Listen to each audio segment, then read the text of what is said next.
zaten mevcut düzenleme, mevcut normatif sistemde Anayasa Mahkemesi kararlarını, Avrupa İnsan Hakları Mahkemesi kararlarının uygulanacağı şeklinde birçok düzenleme var. İşte Avrupa İnsan Hakları Sözleşmesi'ni imzalamış bir Türkiye var. Avrupa İnsan Hakları bireysel başvuru yollarını ve kararlarını uygulamakla yükümlü olan bir anayasada hüküm altına alınan bir mevzuat gerçeğimiz var. Anayasanın 90. maddesi var. Ama buna rağmen eğer Anayasa Mahkemesi kararları ve Avrupa İnsan Hakları Mahkemesi kararları uygulanmıyorsa demek ki aslında yargıda bağımsız değil, siyasi etkilere açıktır. Aslında bu raporda Avrupa İnsan Hakları Mahkemesi'nin kararlarına %90'da uygunluk kararı veren bir Türkiye ifadesi geçiyor. Demek ki %10'una uyulmamış.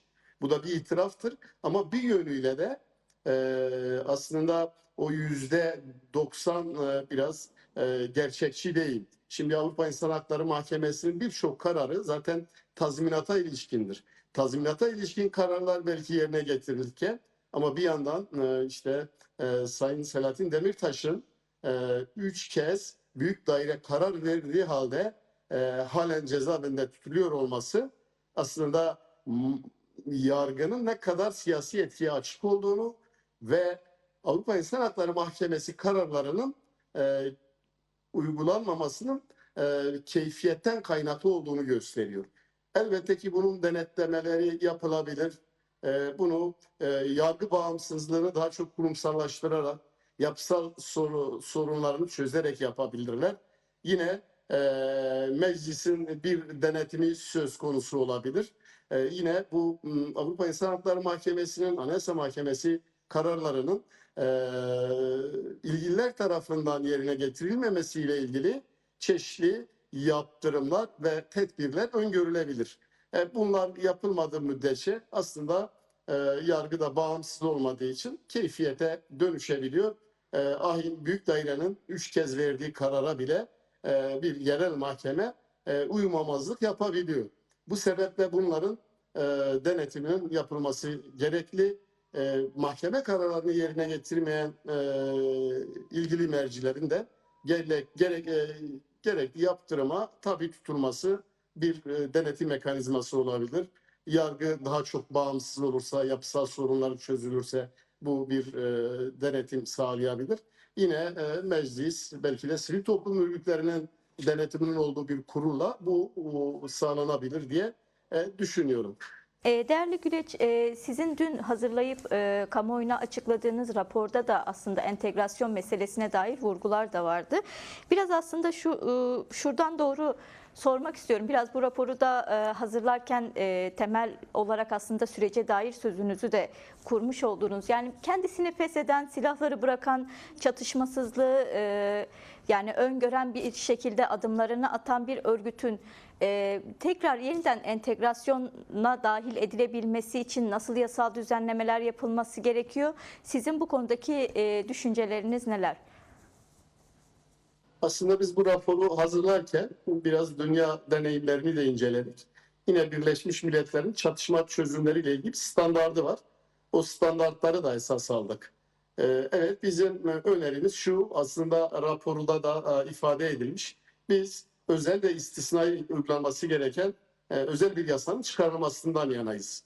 Raporda da bu bağımsız ve müstakil ve özel bir yasa diye tanımlanmış. Bizim ama bu yasanın içeriğine dair rapordan daha farklı düşünüyoruz. Çünkü bizim raporda arzu ettiğimiz örgütün çatısı içerisinde yer alan eylemlere katılsın katılmasın bütün örgüt mensuplarını kapsayacak.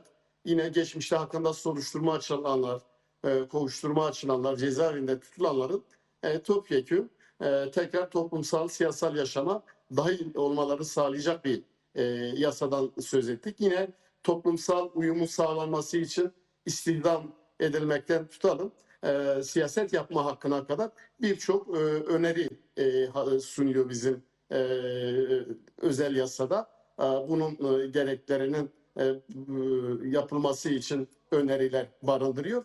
Ama onun yanı sıra aslında bu süreçle bağlantılı 40 yıllık çatışmanın yarattığı ağır tahribatlar, ağır insan hakları ihlalleri, yaşam hakkına dönük ihlaller, zorunlu göçten kaynaklı yaşanılan mağduriyetler, faili meçhul cinayetler bir bütün olarak bu sürecin daha çok geçmişi didikleyip üzerine bir olumsuzluk inşa etme temelinde değil, kalıcı bir barış için, adil bir barış için onarıcı adalet mekanizmalarıyla geçmişle yüzleşerek, helalleşerek yeni bir süreç inşa etmesi gerektiğini de belirttik.